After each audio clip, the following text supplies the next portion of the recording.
हरे कृष्णा। सभी भक्तों को मेरा प्रणाम और बहुत बहुत धन्यवाद आज हमारी कथा में फिर से जुड़ने के लिए। आज हम सबके लिए बहुत ही सौभाग्य का दिन है क्योंकि हमारे बीच हर ग्रेस प्रेमा पद्मिनी माता जी हैं। माता जी और विजय वेणुगोपाल प्रभु जी, हिज होलीनेस जय पताका स्वामी महाराज जी के बहुत ही प्रिय शिष्यों में से हैं और 30 से भी अधिक साल से प्रभु और माता जी इस्कॉन से जुड़े हुए हैं। मिडिल ईस्ट में हजारों की संख्या में भक्तों के जीवन को परिवर्तित किया प्रभु और माता जी की कृपा से, और वो पूरे विश्व में ट्रैवल करते हैं। Latin America, Europe, Russia, middle east और भारत में बहुत देशों बहुत से शहरों में और भक्तियों का प्रचार करते हैं, भक्ति वृक्ष सेमिनार्स लेते हैं, काउंसलिंग करते हैं। उन्होंने बहुत लोकप्रिय किताबें भी लिखी हैं जो प्रैक्टिकली हमें बताती हैं कि भक्ति को अपने जीवन में कैसे उतारा जाए। और हमारा इस्कॉन कोरमंगला सेंटर प्रभु और माता जी की छत्र छाया में ही चल रहा है और हम उनकी गाइडेंस में ही हैं। और ये जो हम भागवत की कथा सुन पा रहे हैं ये 10 दिन, ये भी माता जी की ही कृपा से ये स्टार्ट कर पाए हम। और इतनी सारी क्लासेस लेती हैं माता जी, इतनी बिजी रहती हैं, देश विदेश में कई भक्तों के बहुत सारी क्लासेस कन्नड़ा में, इंग्लिश में, हिंदी में माता जी लेती हैं। पर उस बिजी शेड्यूल में से भी उन्होंने आज हमारे लिए समय निकाला है, तो भगवान की बहुत बड़ी दया है हम सब पे। और ज्यादा वक्त न लेते हुए मैं माता जी से रिक्वेस्ट करूंगी कि हमें चैतन्य महाप्रभु के बारे में, भगवान कृष्ण के बारे में ज्ञान दें। सो ओवर टू यू माता जी। Thank you so much for joining today. Hare Krishna, दंडवत प्रणाम। हरे कृष्णा। थैंक यू माता जी, मानसी माता जी, और सबको स्वागत करती हूँ। और आज हम भागवत कथा में एक Mansi, you are sharing it no screen? Yes माता जी, I will start sharing now. Okay. तो आज हम भागवत कथा के एक बहुत ही महत्वपूर्ण विषय पर हम बात करेंगे, जो सबसे मुख्य चीज है, सबसे मुख्य क्या वर्स है या श्लोक है, क्योंकि 2 श्लोक भागवत पुराण से, और जो हमारे लिए बहुत ही उपयोगी है क्योंकि ये कलयुग के बारे में है, कलयुग के अवतार के बारे में, और कलयुग में हम कैसे अपने जीवन को सफल बनाए हैं, वो अवतार के बारे में जो एक्चुअली अवतरित हुए हैं इस कलयुग में सिर्फ 500 साल पहले, और उनको और कैसे हम मान सकते हैं कि वही अवतार है, ये सब देखेंगे। और बहुत सारी उनके चमत्कार और उनके जो विशेष कार्य जो वे किए हैं, इन बातों के बारे में हम चर्चा करेंगे। तो आपके लिए एक पावर पॉइंट प्रेजेंटेशन भी बनाई हूँ, तो ताकि आप उनका पिक्चर्स भी देख सकते हैं, और जो इससे आपका मन में अच्छी तरह से ये आप शायद आप चैतन्य महाप्रभु के बारे में सुने ही होंगे, लेकिन हम हाँ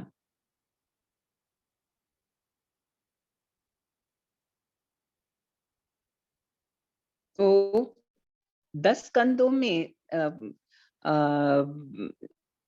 श्रीमद् भागवतम में 10वां स्कंद में हम कृष्ण भगवान के बारे में हम पढ़ते हैं। तो कृष्ण भगवान के बारे में कहने के बाद 11th स्कंद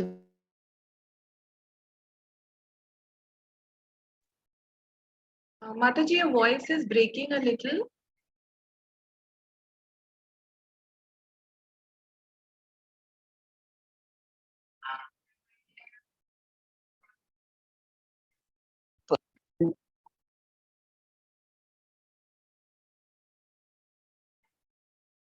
ब्रह्मा जी के एक दिन में ही एक बार आते हैं। उनके एक दिन का ये क्या है, कितने साल है वो, ये जो युगा साइकिल है ना, एक जैसे सत्य युग, त्रेता युग, द्वापर युग और कलयुग, उसमें उसको 1000 बार हम ये बढ़ाए, 1000 ऐसे चतुर्युग को हम एक कल्प कहते हैं।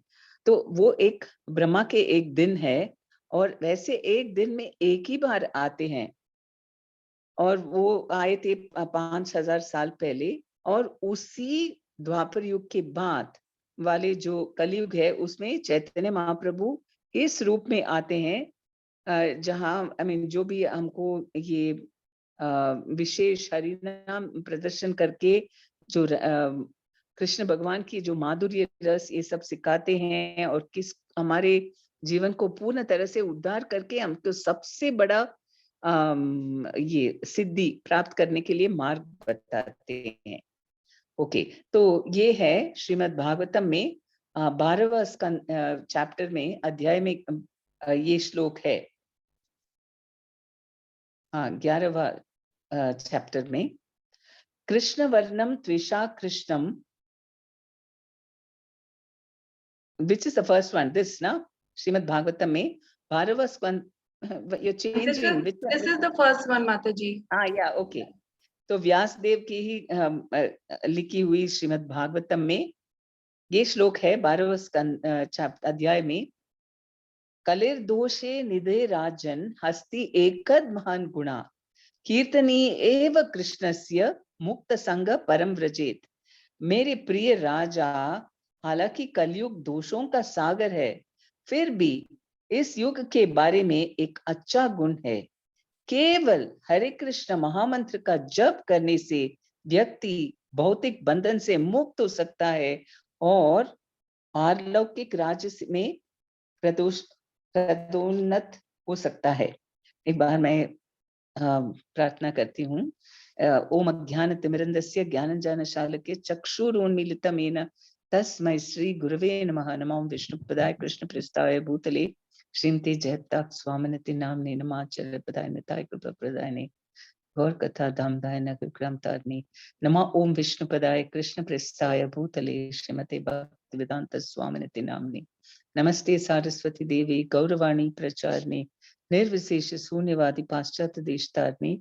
जय श्री कृष्ण चैतन्य प्रभु नित्यानंदा श्री अद्वैत गदाधर शिवासदि गौर भक्त वृंदा। हरे कृष्ण कृष्ण कृष्ण हरे हरे, हरे राम राम राम हरे हरे। तो आप पिछले दिनों में आप श्रीमद् भागवतम के अनेक कथाएं सुने होंगे, बहुत मधुर कथाएं हैं। और भागवतम तो इस कलयुग में इसीलिए आया है क्योंकि ये जो नैमिषारण्य में बहुत सारे जो संत लोग मिलकर हम कलयुग के लिए उद्धार करने के लिए ये श्रीमद् भागवतम की कथा सुनाए थे सूत गोस्वामी। और अभी क्या है कि तो उन्होंने कहा कि ये कलयुग में जो अंधकार है वो अंधकार को पूरी तरह से दूर करने के लिए इस श्रीमद् भागवतम का उदय हुआ है। तो ये सब कृष्ण अवतार के बाद उन्होंने ये 12वां अध्याय में बताते हैं कि ये राजा निमि को नव योगेंद्र बताते हैं कि कलयुग तो दोषों का सागर है, इसमें एक भी अच्छा गुण नहीं है, लेकिन एक ऐसा गुण है जो सभी दोषों को नष्ट कर देता है। और वो क्या है कि कीर्तनीय एव कृष्णस्य, कृष्ण का नाम जप करना मात्र से ये सभी दोषों का निवारण होता है और हम सबसे परम उत्तम सिद्धि प्राप्त कर सकते हैं। और वो क्या है, स्वयं भगवान की धाम जा सकते हैं और भगवान को प्राप्त कर सकते हैं। Next one, next slide Mansi. हाँ, फिर 11वां अध्याय में चैतन्य महाप्रभु का आगमन का भी श्लोक है। कृष्ण वर्णम त्विषा कृष्णम संगोपांगास्त्र पार्षदम यज्ञे संकीर्तनय प्रायः यजंति ही सुमेधसः। कलयुग में बुद्धिमान व्यक्ति भगवान के अवतार की पूजा करने के लिए सामूहिक नाम जप करते हैं, जो लगातार कृष्ण के नाम का जप करते हैं। यद्यपि उनका रंग काला नहीं है, वे स्वयं कृष्ण है। उनके साथ उनके सहयोगी, सेवक, हथियार और गोपनीय साथी है। तो ये है चैतन्य महाप्रभु जो कृष्ण ही है, लेकिन उनका वर्ण कृष्ण का जैसा काला नहीं है या नीला, उनका तो क्या वर्ण है? सुनहरा। तो कृष्ण का रंग नहीं होते हुए भी वो कृष्ण ही है। और ये संकीर्तन को ये कहते हैं, प्रोपगेट करते हैं, नाम जप करते हैं। और जो बुद्धिमान व्यक्ति है वो इसको इसका अनुसरण करेंगे। क्यों बुद्धिमान होना चाहिए? क्योंकि इतना सरल मार्ग जिसमें से हम भगवान का साक्षात उनका हम ये संपर्क में आ सकते हैं। तो इतना आसान मार्ग छोड़ के और क्यों और किसी मार्ग को अपनाने का यही नहीं। सब प्रकार के जो ब्लेसिंग्स मिलता है ये हरे कृष्ण मंत्र जाप करने से। Okay, next slide.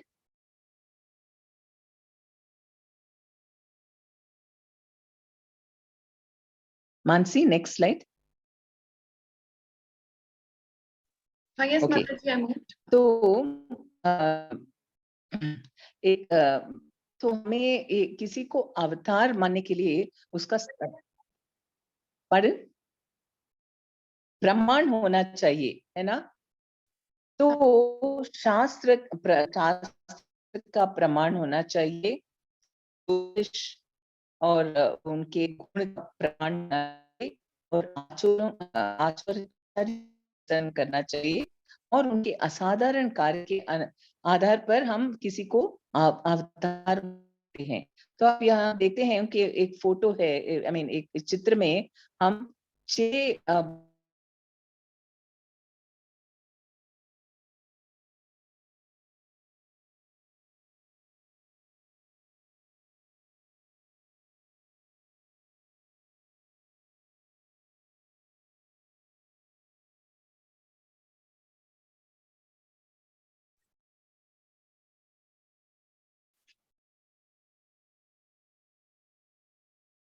सॉरी, हाँ, तो हरे वाले बाहें ये तो राम जी के हैं, बाण और धनुष लिए हुए। और फिर नीले वाले उनके बाहुएं ये हैं कृष्ण भगवान की, जो मुरली बजा रहे हैं। और बाकी दो जो बाहुएं हैं वो तो चैतन्य महाप्रभु को कमंडलू और दंडा ये उनके हाथों में है। तो इससे हम देखते हैं कि शास्त्र के प्रमाण भी हम देखते हैं। नेक्स्ट स्लाइड में उन्होंने इस रूप को एक्चुअली दिखाए अपने अंतरंग भक्तों को, और ये रिकॉर्ड भी हुआ है। ओके, शास्त्र प्रमाण भगवान चैतन्य के प्रकट होने की भविष्यवाणी बहुत सारे उपनिषदों में और फिर पुराणों में बताया गया है। जैसे यहाँ तो सिर्फ मैं खास पुराणों और उपनिषदों के नाम ही बता रही हूँ, लेकिन 50 से भी ज्यादा ऐसे शास्त्रों में उनके बारे में भविष्यवाणी की है। नरसिंह पुराण, विष्णु सहस्त्रनाम स्तोत्र, महाभारत में अथर्ववेद 3रा खंड, फिर यजुर्वेद में चांदोग्य उपनिषद, श्रीमद् भागवतम, गरुड़ पुराण, पद्म पुराण, नारद पुराण, ऐसे अनेक पुराणों और उपनिषदों में उनके आगमन की भविष्यवाणी की गई है। और यहाँ आप देखते हैं चित्र में, यही है चैतन्य महाप्रभु जो पीले रंग के धोती पहने हुए हैं, और बलराम जी का अवतार नित्यानंद प्रभु नीले धोती पहने हुए।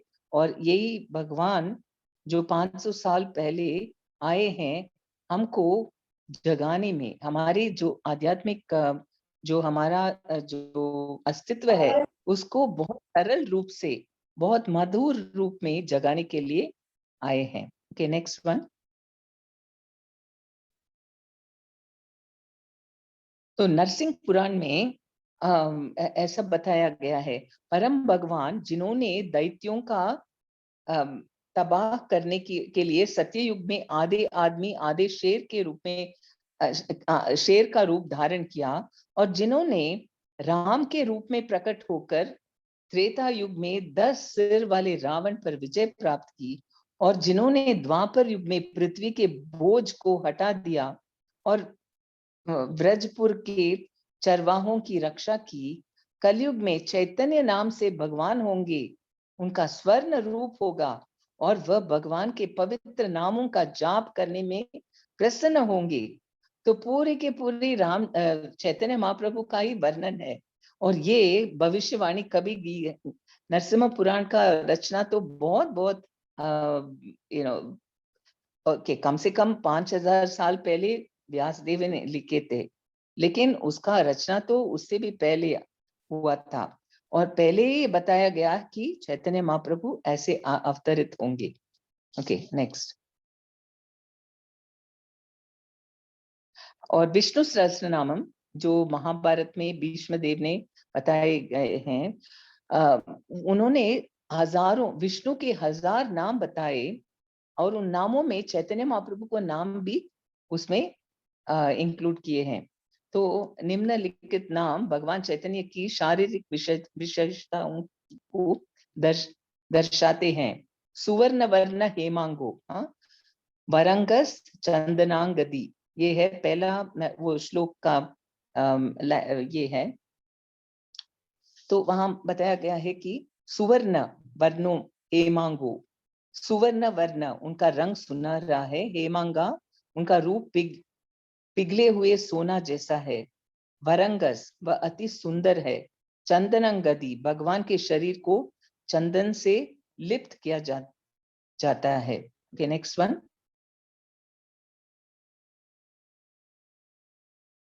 संन्यासकृत चमः संतो निष्ठा शांति परायण। सो संन्यासकृत वह जीवन के त्याग की व्यवस्था को स्वीकार करते हैं।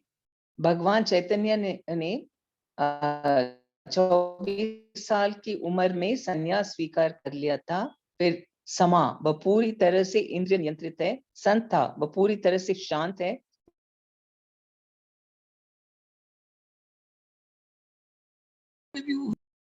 और शांति परायण वह भक्ति और शांति का सर्वोच्च निवास है। वह निराकारवादी दार्शनिकों को चुप करा देते हैं। भगवान चैतन्य ने दार्शनिक वाद विवाद में कई प्रख्यात मायावादियों को हराया और उन्हें वैष्णववाद में परिवर्तित कर दिया। तो ये भी हम देखते हैं, बहुत सारे लोग ये जानते हैं, ये श्लोक तो हमेशा पाठ करते हैं।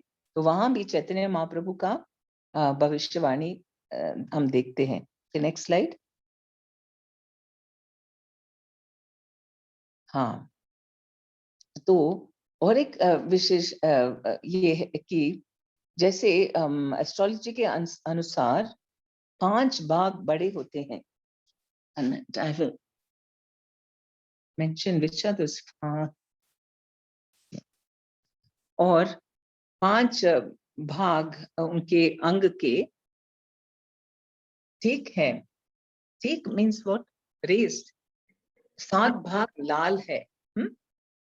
ठीक is normal, Mataji, like normal. Okay, normal is it? But is it written normal? Okay, just a minute. And 6 भाग उठे हुए हैं, 3 छोटे हैं, 3 चौड़े हैं और 3 गंभीर है।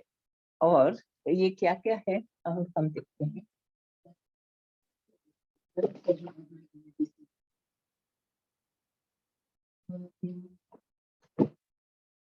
तो 5 भाग जो बड़े हैं वो है नाक, भुजाएं और चिन, व्हाट यू से, ठोड़ी। हाँ, ठोड़ी, आंखें और नीज, व्हाट यू से फॉर नीज, घुटने। हाँ, घुटने। ओके, ये 4 भाग तो बड़े होना चाहिए एक विशेष व्यक्ति के, जो कि भगवान है, उनके ये 5 अंग तो बड़ा होना चाहिए। और 5 भाग बहुत अत्यंत फाइन या बहुत fine, very delicate, very fine, कोमल। कोमल। हाँ, बहुत कोमल होना चाहिए, जैसे उनके स्किन, चमड़ा, फिंगर टिप्स, यानी कि अंगूठियों, no, finger tips, is there a word? उनके दांते और बॉडीली हेयर यानी and hair on the head. ये सिर पर जो बाल है ये सब बहुत फाइन या होना चाहिए। और जो 7 भाग लाल है वो क्या क्या है? उनके आंखें और उनके सोल्स ऑफ द फीट, फिर उनके palms, palate. You can just translate Mansi. हाँ यस माता जी। आईज, सोल्स, पाम्स, आंखें, पैर के तलवे और हाथ हथेलियां, पैलेट, जीभ, जीवा, not jiva, not tongue, palate on top. Okay, okay. Okay, जीभ के ऊपर, ऊपर का वाला पार्ट, मुंह का ऊपर वाला पार्ट, Nails, nose, नाखून, नाक, waist कमर and mouth. और That उनका is- मुख। and 6 अंग उठे हुए, and that is chest, छाती, shoulders, कंधे, nails, नाखून, nose, नाक, waist, वेस्ट, हाँ माता जी, waist, Qamar, yes, Qamar, kamar and mouth. हाँ मुख, मुख, And 3 छोटे हैं, and that is neck, thighs and genitals. हाँ, गर्दन और जांघें और Gupta. And 3 are broad, that is waist, forehead and chest. उनका माथा, कमर और छाती चौड़े। And 3 are very grave, which is navel, voice and his existence. नाभि और उनकी आवाज और उनके होने में बहुत गंभीरता है। बहुत गंभीर ना? ओके। तो ये ज्योतिष के अनुसार किसी बहुत विशेष व्यक्ति को या यानी कि दैविक व्यक्ति को ये निश्चित करने के लिए ये सब होना चाहिए। तो इसके अनुसार उन्होंने देखा कि चैतन्य महाप्रभु का ये सभी गुण थे, और इतना ही नहीं उनका या हाथ और soles, what you say that? हाँ, हथेली और तलवे। हाँ, हथेली और तलवे में भगवान विष्णु के जो चिन्ह है ना, जैसे शंख चक्र और फिर जो भी है सब कुछ उनके हथेली और हथेली एंड तलवा, तलवे। तलवा में देखे गए थे। तो इससे भी हमको ये भी प्रमाण है कि वो स्वयं भगवान है। नेक्स्ट,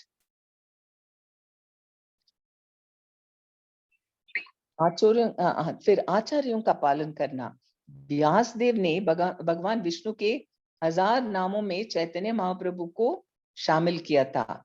व्यासदेव ने वृंदावन दास ठाकुर के रूप में अवतार लिया। वो चैतन्य महाप्रभु के समय में ही अवतरित हुए थे, व्यासदेव का अवतार, और चैतन्य भागवत की रचना की, जो कि चैतन्य महाप्रभु के जीवनी के बारे में लिखा गया है। और फिर मुरारी गुप्ता हनुमान जी के अवतार, वे भी नोट्स रखे।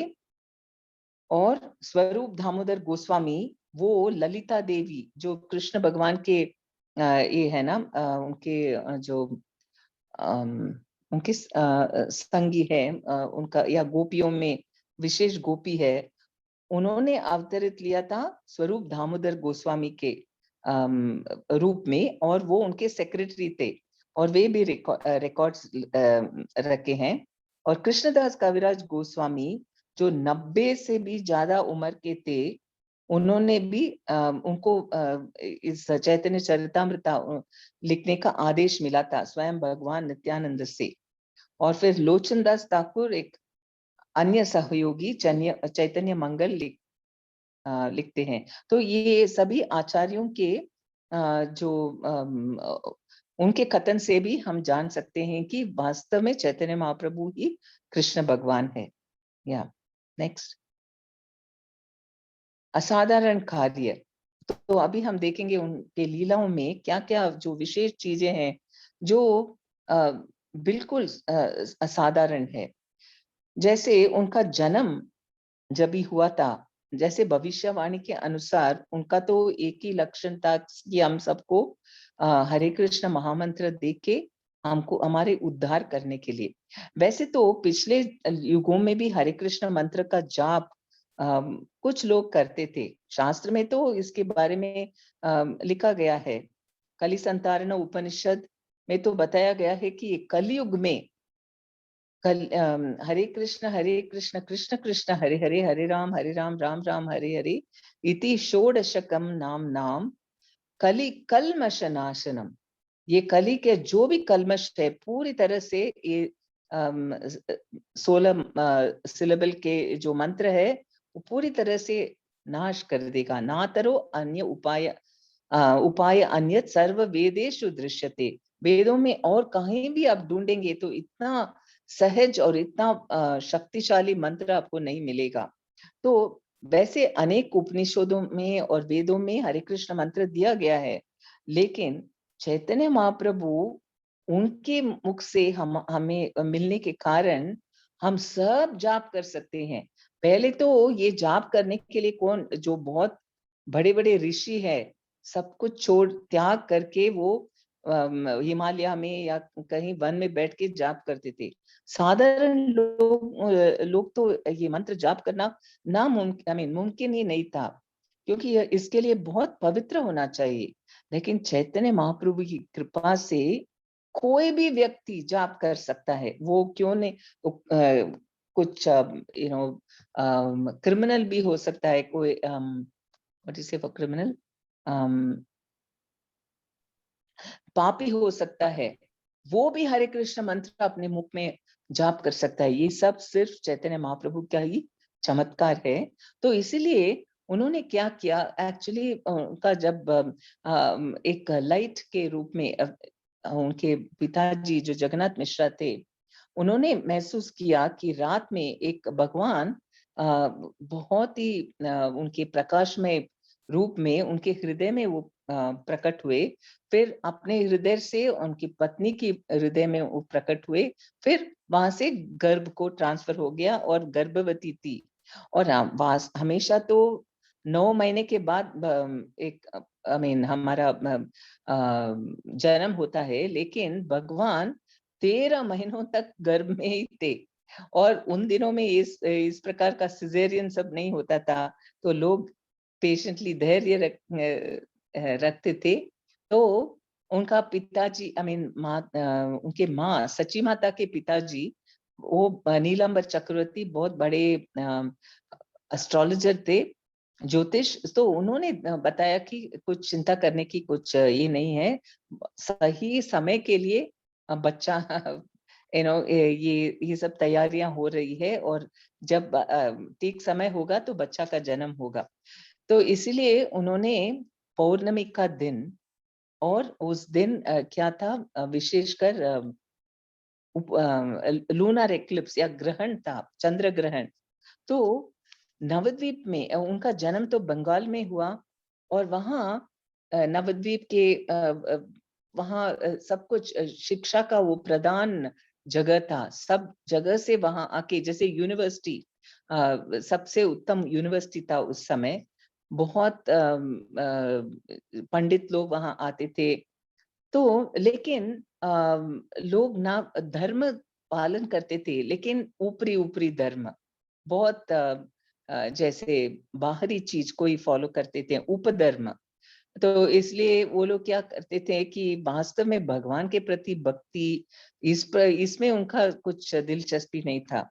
वो लोग सिर्फ शादी करवाते थे। यज्ञ का क्या, सिर्फ शादी करने के लिए। अपने यदि सब बेटियों का शादी हो गया तो फिर शिवा पार्वती का ये शादी करवाएंगे। और ये क्यों, इसीलिए ताकि बहुत उनके पास धन तो बहुत था। नवद्वीप उस समय बहुत धनी शहर भी था, और बहुत पंडितों का शहर भी। तो वो लोग इस प्रकार के अपने धन को ये करने के लिए, सबको प्रदर्शित करने के लिए वो इस प्रकार का यज्ञ करते थे। तो इस चैतन्य महाप्रभु और उन लोगों वो लोग क्या करते थे, कोई भी भगवान का नाम भी नहीं मुख से लेता था, क्योंकि ये वो लोग कहते थे कि जोर से हम यदि भगवान का नाम बोलेंगे, क्योंकि हम अपवित्र है, उनके नाम को हम अपने मुख में लेने से नाम ही अपवित्र हो जाएगा। इस प्रकार की आई मीन अपने मनमानी कुछ वे लोग बता रहे थे। तो इसलिए भगवान ने अ, ऐसे समय चुना जब क्या आई मीन जब ये चंद्र ग्रहण के समय में, ग्रहण के समय में सब लोग गंगा में प्रवेश करते थे, क्योंकि गंगा तो पवित्र है। तो वो लोग मानते थे कि जब भी हम गंगा नदी में खड़े हुए हैं, तभी हम पवित्र है, तो तब हम भगवान का नाम ले सकते हैं। तो वो ग्रहण के समय जब सब लोग नदी में खड़े हुए भगवान का नाम ले रहे थे जोर जोर से, हरि हरि गोविंदा कृष्णा, सब लोग ऐसे जाप करते थे, उस समय भगवान का आगमन हुआ, जन्म हुआ। तो पहले से ही उनका जो जीवन का लक्ष्य है, उसका उसके बारे में पहले ही उन्होंने इस प्रकार प्रकट किया। और इतने ही नहीं, बच्चे के रूप में जब भी वो आई मीन लेटे थे और अ, अचानक वो रोने लगते थे, तो उस क्रंदन को सुन के सब लोग हैरान हो जाते थे, डॉक्टर को बुलाते थे, या बच्चे को लेके इधर उधर घुमाते थे, शक्कर डालते थे। जो भी करने से वो बच्चा अपना रोना ये बंद नहीं करता था। तो एक माता जी ने हरे कृष्ण मंत्र जाप करने लगी, भजन गाने लगी, भगवान का नाम लेने लगी, तो बच्चा एकदम बंद, उसका रोना बंद हो गया और हाथ को ये करने लगा, क्लैप, हाँ, और हंसने लगा। तो वो लोग समझने लगे, हाँ, तो ये चाहते हो कि हम लोग जाप करने से ही तुम बंद करेगा क्या? तो वो लोग उठ के ऐसे निकलने लगे। तो बच्चा फिर आई मीन रोने शुरू किया। तो वो लोग जैसे ही वो लोग भगवान का नाम लेने लगे, तभी वो रोना बंद करके तुरंत वो हंसने लगा और और अपने हाथों को भी ये करने लगा, क्लैप करने लगा। तो इस तरह वो पूरा दिन घर में संकीर्तन होता था। कोई ना कोई उधर वहां के पड़ोस के लोग आते थे, तो और सबको ये संकीर्तन करना पड़ा, नहीं तो बच्चा रोता था। तो इस प्रकार उन्होंने संकीर्तन अपने जन्म के बाद ही शुरू कर दिया। और अन्नप्राशन, हाँ, अन्नप्राशन के समय, क्योंकि उनका नामकरण और अन्नप्राशन दोनों एक साथ हुआ और उनका नाम विश्वम्बर रखा गया। उनके ऐसे जैसे माता जी और प्रभु यानी जो स्त्री और पुरुष में एक दोनों एक एक सब पुरुष मिलके, क्योंकि उनका नीलंबर चक्रवर्ती जो ही उनके नाना थे, उन्होंने उसका नाम रखा विश्वम्भर, क्योंकि ये पूरा विश्व को अपने भार विश्व का भार उठाएंगे, इसलिए विश्वम्भर। लेकिन सभी स्त्रियां क्या प्रेफर क्या किया, निमाय, क्योंकि ये जो अद्वैत आचार्य जो कि महाविष्णु के अवतार थे, और उनके पत्नी सीता ठाकुरानी, उन्होंने चुना कि क्योंकि ये सची माता और